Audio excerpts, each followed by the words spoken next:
Deməli, hal-hazırda qarşımızda duran sual tam cəbri ifadə və çoxaydın vurğulara ayrılışıb bölməsinin ən sadə suallarından biridir. Yəni level 1 beginner səviyyədir.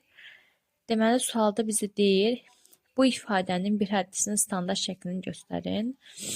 Deməli, bunu standart şəklə gətirmək üçün üzərindəki əməlləri yerinə yetirəcəyik. 2x üstü 7 olduğu kimi qalır.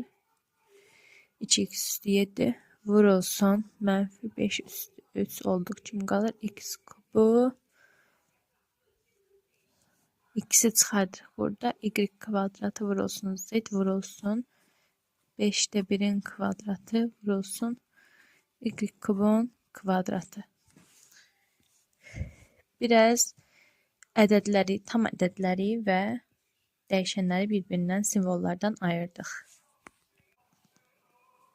Sonra daha da biraz uzaqlaşdıq.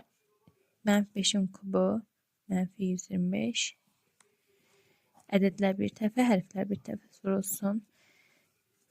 5'te 1'in kvadratı 25'te 1 vurulsun. X üstü 3 burada 7 burada x üstü 10 vurulsun.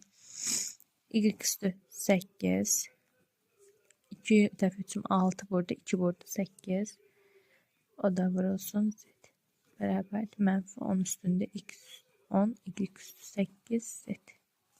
Cevabımız bu ifadədir.